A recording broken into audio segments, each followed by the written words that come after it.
Back when I was in year 9, we had this year coordinator called Mr.Hans, and he was without a doubt the strictest teacher ever. So when I heard he was going to be my history teacher, needless to say, I shat my pants. He would always assign us homework, and like most students, ain't nobody got time for that. So in class, I would sit there in my assigned seat. That's right, he didn't even allow us to choose where we sat. And at the start of each class, he would say, "Everybody, take out your homework." And of course, like 90% of the class didn't do it. I mean, he expected us to read like 10 pages of a 1,000-page book on history. What separated Mr. Hans from other teachers was that he wouldn't pick the person that actually did the work. Nope, that would be too easy. He would deliberately pick someone who hasn't done their work to humiliate them and gain reputation points. Being a shy little prick, I used a common method of avoidance, such as ducking down, the thinking face, and my personal favourite, asking or answering a question so he wouldn't pick you. Ah, yes sir, the answer is B for Batman. But one time, he took it to the next level. He would do this sick twisted method where he rolled a dice, and if it was your number, you would have to play scissors, paper, rock to decide who gets to share the homework with the class. And like, I swear, my heart stopped when I thought it was me who got chosen. But it wasn't. It was Eric and James. Now Eric was the new kid who always talked in class and was pretty much the class clown, so the teacher naturally despised him. And James? James is like the teacher pet, also known as the kid who obviously did the homework each week. So obviously Eric was scared.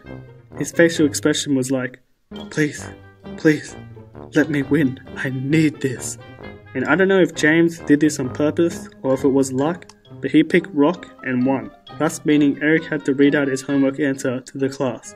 And it wasn't one of them 2-sentence answers, which you can probably make something up on the spot. It was like a 2-page essay we had to write. I didn't do the work. What? You didn't do the work, eh? So after humiliating Eric in front of the whole class, he was sent to the corner of the room, isolated from the rest of the class. And it wasn't just for that day, but for the rest of the year. One lesson we had with Mr. Hans was held in the library, which meant that he wouldn't check our homework. Instead, he would bust out the projector and load up an old documentary. So while watching this documentary, Mr. Hans would pause on occasions to explain the meanings. "Now kids, this is a gun. It shoots bullets. Blah blah blah." And during one pause, he deliberately made a comment directed at Eric, calling him a pom or something. I don't really remember, but it was a big deal. This was racism. But, being the scared little prick we were, no one had the courage to say anything. So just as Mr. Hans was going to resume the documentary and claim victory, I see Jack, a 14-year-old kid with a furious face, standing up from his chair, with no hesitation, committing all in. As he stood up, you can see the furiousness in Mr. Hans' face. "I'm gonna kill you." Unafraid, Jack held his head high, not fazed by social pressures. Jack, wait, what are you doing, man? "Enough! I'm not gonna sit here while you insult my friends. Mr. Hans, fuck you." So you wanna be a gangster? All that shit. Smoke any motherfucker, don't even trip. And of course, he didn't actually say that, but it was like the same thing as saying, "Sir, I'm not gonna sit here while you make fun of my friend." Because Mr. Hans has never been disobeyed before, you can tell he had no clue how to respond. In his mind, he's probably like, what do I do? What do I do? Go to my office. Needless to say, we never ever saw them again. Until lunchtime, that is. Moral of the story?